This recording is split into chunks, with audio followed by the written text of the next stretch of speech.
أعوذ بالله من الشيطان الرجيم.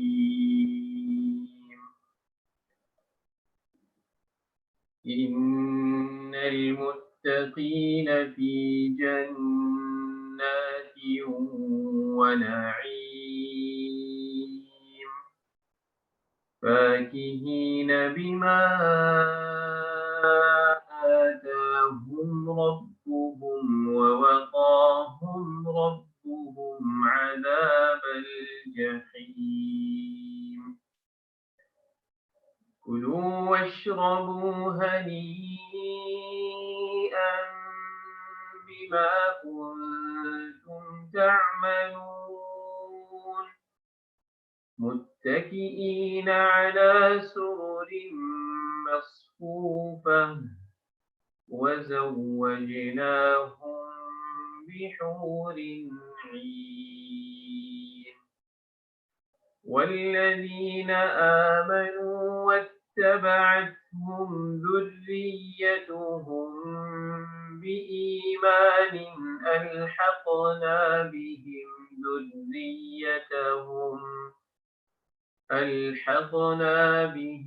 ذريتهم وما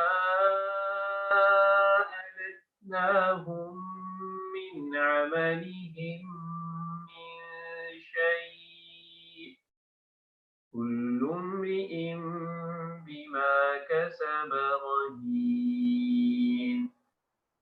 وأمددناهم بفاكهة ولحم مما يشتهون يتنازعون فيها كأسا لا لغو فيها ولا تأثيم. ويطوف عليهم غلمان لهم كأنهم لؤلؤ مكنون. وأقبل بعضهم على بعض يتساءلون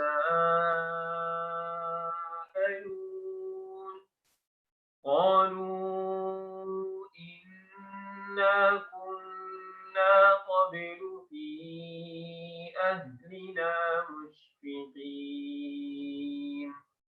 فمن الله علينا ووقانا عذاب السموم. إنا كنا من قبل ندعوه إنه هو البر الرحيم. فذكر فما أنت بنعمة ربك بكاهن ولا مجنون.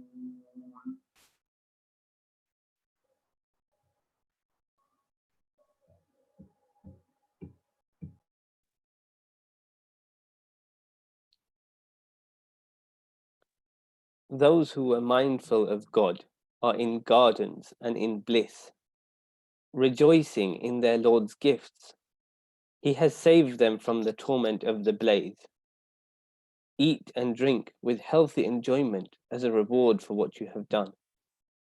They are comfortably seated on couches arranged in rows. We pair them with beautiful-eyed maidens. We unite the believers with their offspring, who followed them in faith. We do not deny them any of the rewards for their deeds. Each person is in pledge for his own deed. We provide them with any fruit or meat they desire. They pass around a cup which does not lead to any idle talk or sin. Devoted youths, like hidden pearls, wait on them. They turn to one another and say, when we were still with our families on earth, we used to live in fear. God has been gracious to us and saved us from the torment of intense heat. We used to pray to him. He is the good, the merciful one. So prophet, remind people. By the grace of your Lord, you are neither oracle nor madman. Bismillah, alhamdulillah, wassalatu wassalamu ala rasulillah wa ala ahlihi wa sahbihi wa wala, amma ba'd. Surah At-Tur. And in fact, we come to the last few ajza of the Quran, the last few chapters of the Quran. And in these chapters, these chapters are chapters that mainly were revealed in Mecca. Okay, these chapters we find to the end of the Quran mainly revealed in Mecca. And there are common themes within these Meccan surahs. There are common themes of, firstly, Tawheed. Allah subhanahu wa ta'ala's oneness. Worship Allah subhanahu wa ta'ala. He's the only one worthy of your worship. He's the one who created you. He's the one who controls everything.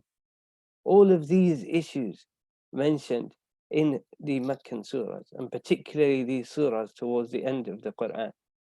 We find again a common theme, the resurrection and the day of judgment. So much said about these, the descriptions of how we will be made to rise from our graves, the judgment that will take place, the standing that we will have, the reward of those who are successful and the punishment of those who fail. And nations of the past, Allah subhanahu wa ta'ala also informs us about in these Meccan surahs. And in the Meccan surahs, we also find other things that are common. The surahs with what we call the muqatta'at, those letters at the beginning, like Alif Lam Mim. The majority of them were revealed in the Meccan period, the period before the Hijrah. We find striking language in these. Allah subhanahu wa ta'ala uses many oaths, including this surah. What tur this surah starts with. And many other surahs we find Wadduha, Wash-Shams, and so on. لا أقسم بهذا القيامة لا أقسم بهذا البلد لا أقسم بيوم القيامة. So striking language. We also find in these surahs that challenge we are familiar with to the Quraysh. If this Quran is something normal, if this Quran isn't something miraculous, if this Quran isn't from Allah, then bring something like it. Bring a surah like this Quran, just one surah similar to the surah of this Quran.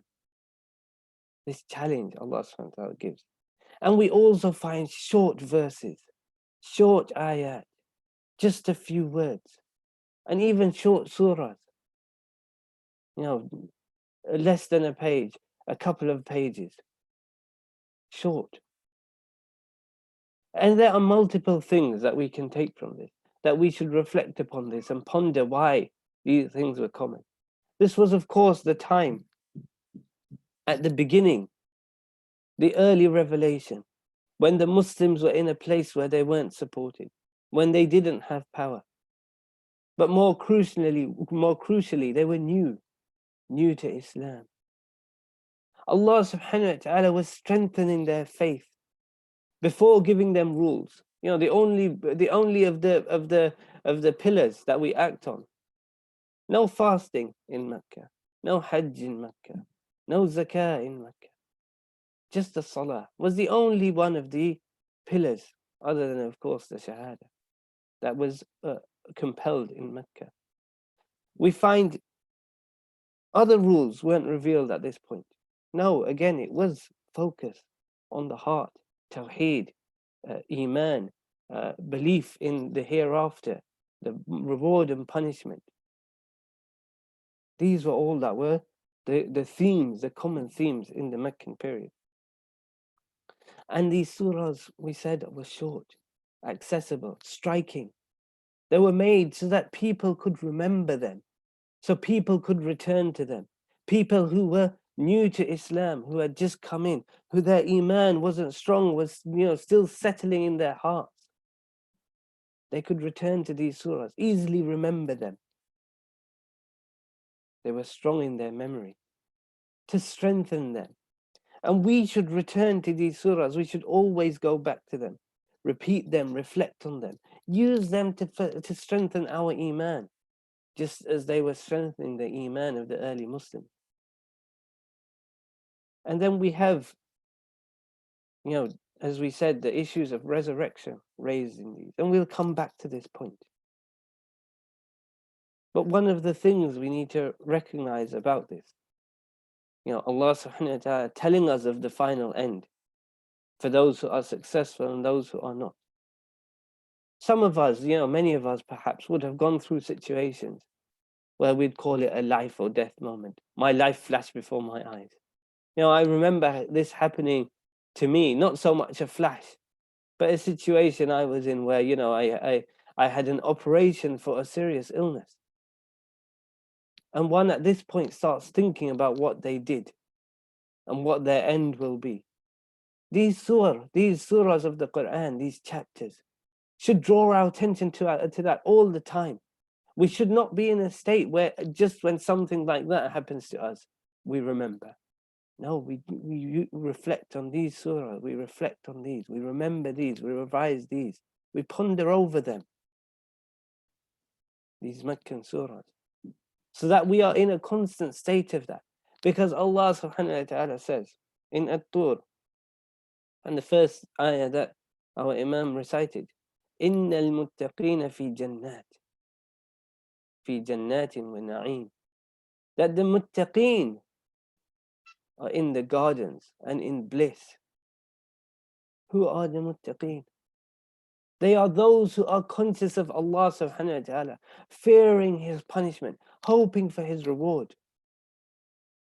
That is what these surahs should give us, a constant state of fearing Allah subhanahu wa ta'ala's punishment, hoping for His reward, being conscious of Him.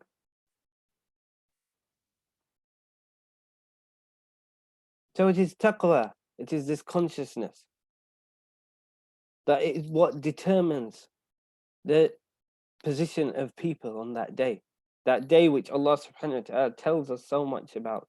And we should recognize that actions, the things that we do, the salah that we pray, the zakah that we give, the fast that we keep, these are all an outward reflection of this iman. The iman was cultivated first and the actions follow. People, they sometimes get this confused. You'll hear, we need a Muslim state, we need a khilafah. Commonly used to be said in, the past decades, perhaps not so much now. But this is a confused way round. It is not the Muslim state or the application of rules. These things are a consequence, should be a consequence of our tawheed, of our iman, of us recognizing and having this taqwa, this mindfulness of Allah subhanahu wa ta'ala. The actions follow that. The actions should be a reflection of our inner selves.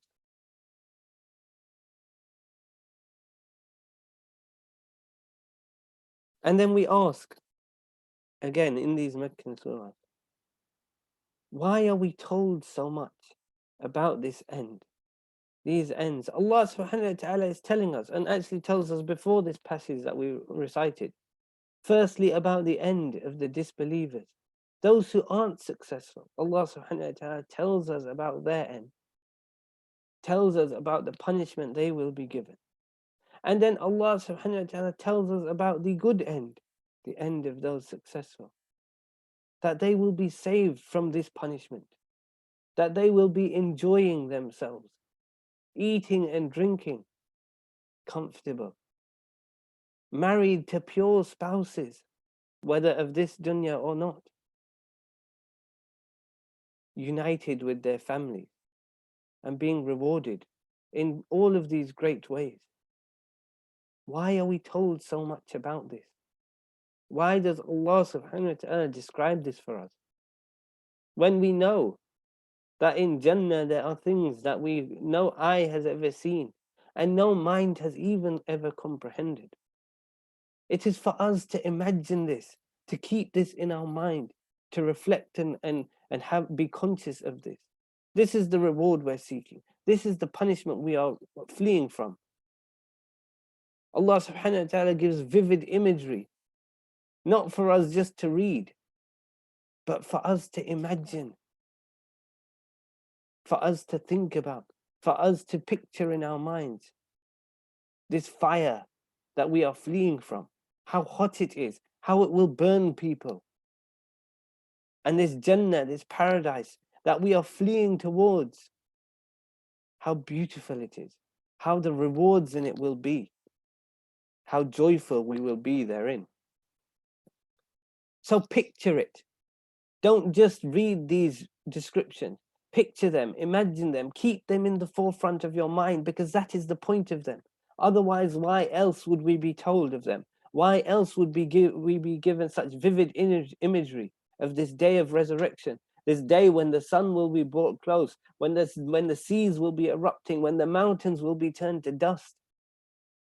Imagine all of these things and be conscious of them in your acts of worship and outside of that. Allah subhanahu wa ta'ala tells us in this passage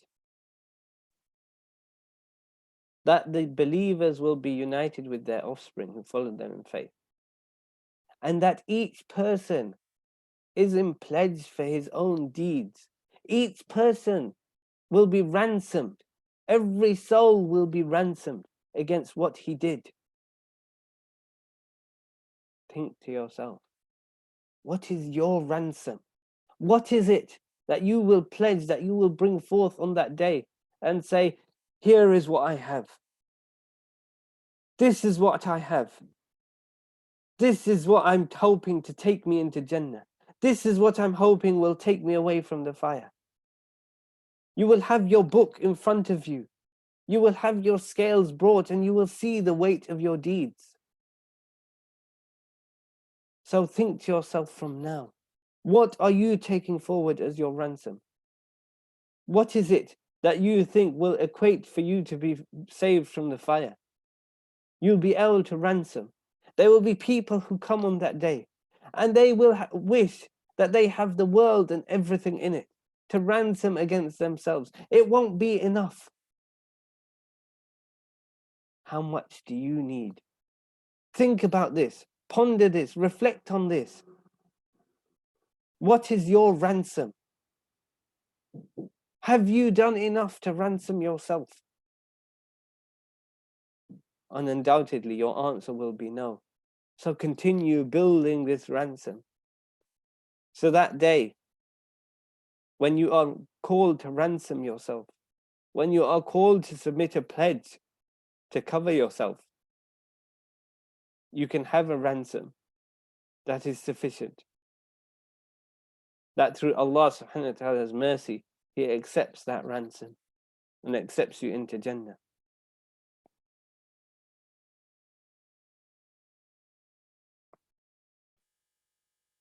We could comment, and perhaps we'll comment briefly on the issue of a person with uniting the believers with the offspring.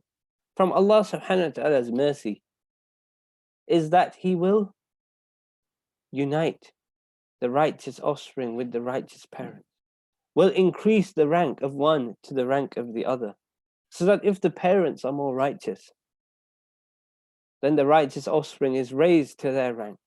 And if the offspring is more righteous, the parents are raised, the righteous parents are raised to their rank. This is from Allah subhanahu wa ta'ala's blessing. And we find this in other places as well. We know that the hadith, wherein it's narrated that the Prophet sallallahu alaihi wasallam, he said about the parents who teach their children the Quran, that the parents will be raised in rank on that day because of the Quran that their child recited. That the parents will be given garments unlike which, they've ever had before. That they will be crowned because of their child's recitation of the Quran, because they taught their child and encouraged their child to read the Quran. We know that the parents, their deeds are cut off when they die. And one of the deeds that can continue to build for them, the good that continue to build for them, is the dua of their righteous offspring. So the parents in this way benefit from the righteousness of their children. And the children, similarly, we can see in this ayah, benefit from the righteousness of their parents. And this is from Allah subhanahu wa ta'ala's mercy that He does this. Finally, the final point. Allah subhanahu wa ta'ala tells us in many places, in the Meccan surahs, and also otherwise, what it is that enters one into Jannah. What it is that saves one from the punishment. That it is taqwa, Allah subhanahu wa ta'ala mentions many places. In fact, very similar ayah, إِنَّ الْمُتَّقِينَ في جنات وعيون إن المتقين في جنات ونعيم so on so forth. Allah subhanahu wa ta'ala mentions is the muttaqun, those with taqwa, those who are conscious of Allah subhanahu wa ta'ala, were in fear of His punishment, hoping for His reward throughout their life. Allah subhanahu wa ta'ala mentions the expectation of meeting with Him. The expectation of meeting with Him is one of the things that drives people. And in fact, in this passage where it is said that those in Jannah, they turn to one another and they say, when we were still with our families, we used to live in fear. They said, what was this in fear of? In fear of Allah subhanahu wa ta'ala, in fear of the meeting with Him. They were conscious of this. The prayer, Allah subhanahu wa ta'ala says in Surah Al-Mundathir, a very similar ayah about كُلُّ نَفْسٍ بِمَا كَسَبَتْ رَهِينَةٌ, that every soul will be a ransom for him against what he did. And then, just before that, Allah subhanahu wa ta'ala says about those who are in the fire and those who are in paradise. And one of the characteristics of those who are in paradise, إِلَّا الْمُصَلِّينَ, those who prayed, those who were persistent in their prayer, saves them from the fire. Feeding the poor, taking care of the orphan. كلا بل لا تكرمون اليتيم ولا تحاضون على طعام المسكين. Allah subhanahu wa ta'ala says again about those who are in the fire, one of the things that they will say is, we didn't used to honor the orphan, we didn't used to feed the poor. And sincerity, reliance upon Allah subhanahu wa ta'ala alone. Again in this passage of Surah At-Tur, the believers, they'll say, we used to pray to Him alone. They were sincere to Allah subhanahu wa ta'ala. So these are the characteristics, the fundamental characteristics that we build our Islam upon. Know that these were things that the Muslims were commanded with in Mecca, before they came to all the actions, before things were made compulsory upon them, like the zakah and the fasting and the hajj. This is what they were built upon. So we should build ourselves upon these things as well. We should make these the foundations of our Islam, our faith, our taqwa, our belief in the resurrection, belief in the reward and the punishment. Praying, being constant and persistent in our prayer. Taking care of the rights, particularly of the weak. Having good character. These were the characteristics of the Meccan revelation. The themes that are constantly mentioned. The foundations that were built and that underpin the behavior of that generation. And know that generation, remember this, it was that generation that established the most just, the best society that existed ever on the face of this earth. So we ask Allah subhanahu wa ta'ala to make us like them. وسبحانك اللهم وبحمدك أشهد أن لا إله إلا أنت أستغفرك وأتوب